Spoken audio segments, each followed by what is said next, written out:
বন্ধুরা, আপনাদের সকলকে আমাদের চ্যানেলে স্বাগত জানিয়ে আজকে একটা খুব গুরুত্বপূর্ণ ইনফরমেশন আমাদের কাছে এসছে, গুরুত্বপূর্ণ একটা আপডেট এসছে এবং আমরা মনে করলাম যে এই বিষয়টা অবশ্যই আপনাদের জানানো দরকার। বন্ধুরা, প্রথমেই জানিয়ে রাখি আজকের খবর, আজকের আপডেট শুধুমাত্র রাজ্যের সমগ্র শিক্ষার সঙ্গে যুক্ত কর্মচারীদের জন্য এবং স্পেশালি পার্শ্ব শিক্ষকদের জন্য।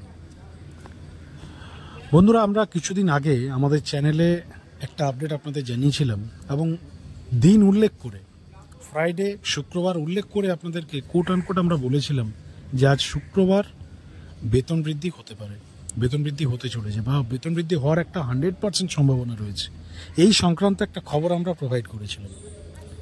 সেই খবর আপনারা অনেকেই দেখেছেন, অনেকে সেই খবরে আপনাদের রিয়াকশানও দিয়েছেন। অনেকে শুক্রবারের সন্ধ্যাবেলায়, মানে যখন আপনারা দেখলেন যে কিছুই হলো না, সেই সন্ধ্যাবেলায় আপনারা অনেক নেগেটিভ কমেন্টও করেছিলেন। তার কারণ দেখুন, একটা এক্সপেকটেশন, একটা আশা হয়তো আপনাদের মধ্যেও হয়েছিল যারা আমাদের এই চ্যানেলকে ট্রাস্ট করেন বা বিশ্বাস করেন।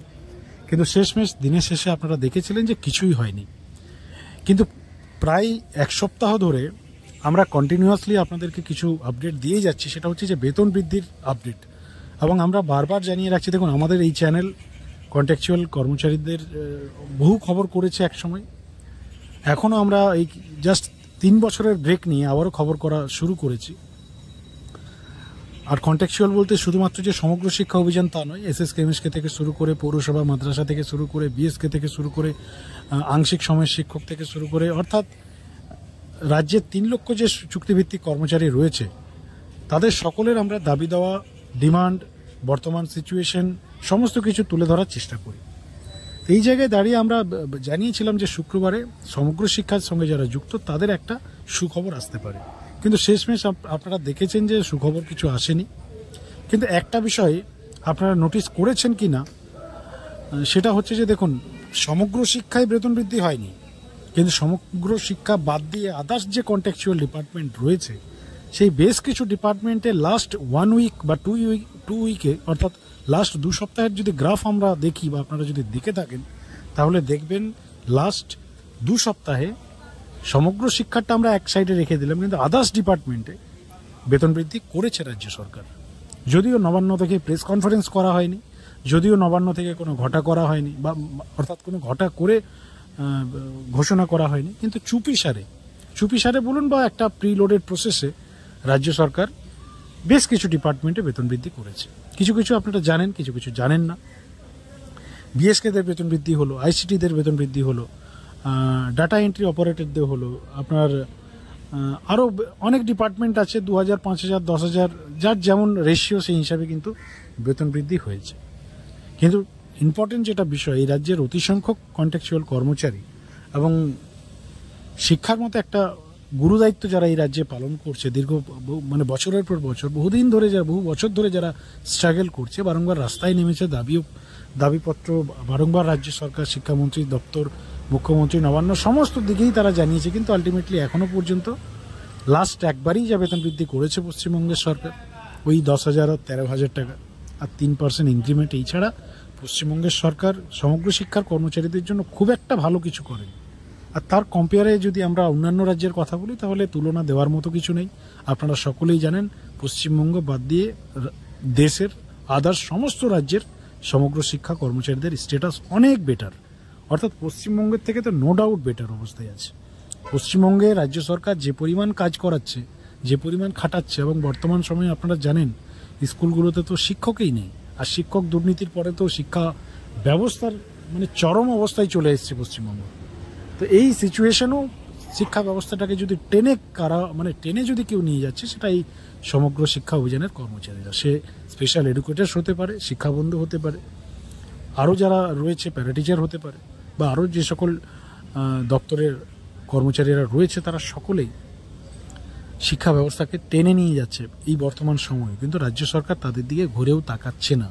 কিন্তু আমরা আপনাদেরকে কন্টিনিউ কিছু আপডেট দিয়েছিলাম এবং পজিটিভ খবরই দিয়েছিলাম যে বেতন বৃদ্ধির সম্ভাবনা এদেরও আছে, এদের জন্য রাজ্য সরকার ভাবনা চিন্তা করেছে।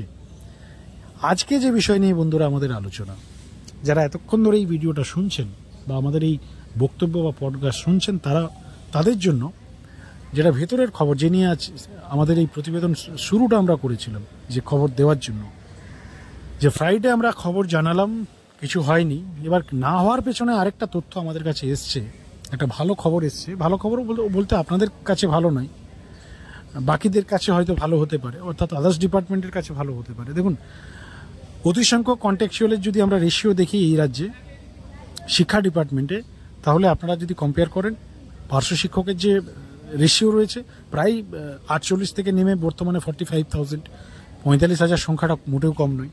এবার তার সঙ্গে যদি আমরা কম্পেয়ার করি শিক্ষা ডিপার্টমেন্টে অতিসংখ্যক কন্টেক্সচুয়াল, তাহলে এসএসকে ডিপার্টমেন্ট, এসএসকে এমএসকে আপনারা জানেন এটাও শিক্ষা রিলেটেড একটা ডিপার্টমেন্ট। অনেক শিক্ষক শিক্ষিকা কন্টেক্সচুয়াল হিসেবে যুক্ত হয়েছিলেন, বর্তমানে কাজ করছেন। তাদেরও যে স্ট্যাটাস খুব একটা বেটার নয়, তারাও স্ট্রাগল করছে, তাদেরও বেতন বৃদ্ধির প্রয়োজন রয়েছে।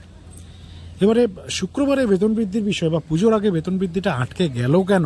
এটা প্রিলোডেড প্রসেস, রাজ্য সরকার কেন আটকে গেল, কোথায় কি বাধা পড়লো, এই নিয়ে যে খবর আমাদের কাছে এসছে বন্ধুরা, সেটা হচ্ছে একদল বা একটা পক্ষ বা কোনো একটা মানে অভ্যন্তরীণ শক্তি রাজ্য সরকারকে বলুন বা রাজ্যের শিক্ষামন্ত্রীকে বলুন বা রাজ্যের শিক্ষা দপ্তরকে বলুন, এই ধরনের ইনফরমেশন বা এই ধরনের একটা চাপ ক্রিয়েট করা হয়েছে বা চাপ দেওয়া হয়েছে যে শুধুমাত্র প্যারা টিচার বা এসএসকে এই সমগ্র শিক্ষায় বেতন বৃদ্ধি করলেই হবে না, এসএসকে এমএসকেদেরও করতে হবে,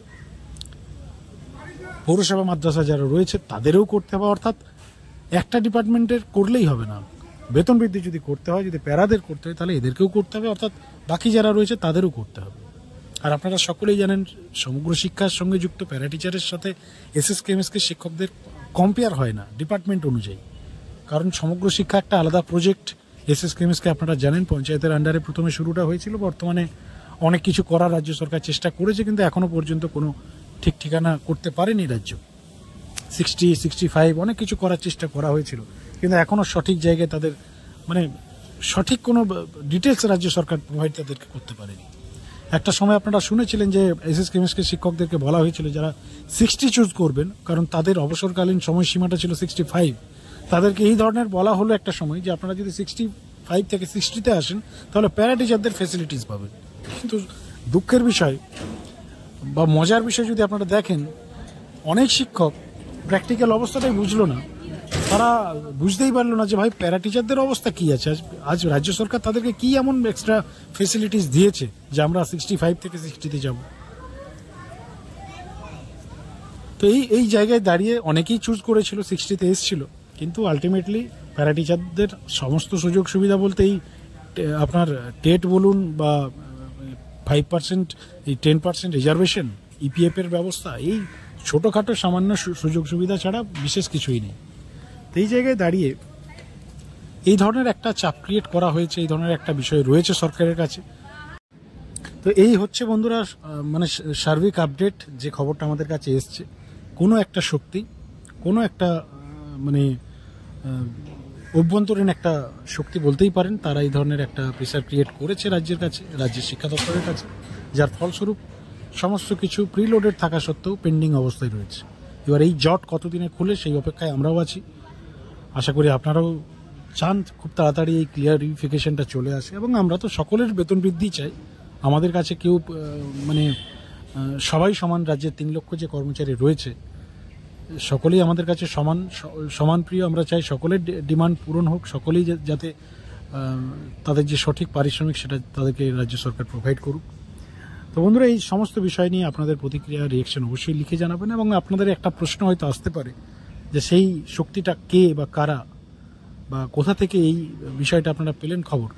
তো এই নিয়ে আপনাদেরকে এই মুহূর্তে আমরা জানাচ্ছি যে এই মুহূর্তে আপনাদের কাছে দেখুন কোথা থেকে খবর এলো না এলো সেই বিষয় নিয়ে তো আমাদের ব্যক্তিগত বিষয়, চ্যানেলের অভ্যন্তরীণ বিষয়, কিন্তু কে বা কারা সেটা এই মুহূর্তে আপনাদের কাছে আমরা জানাচ্ছি না। তবে আগামী সময়ে আমরা চেষ্টা করবো এই বিষয়গুলো আপনাদের কাছে জানানোর।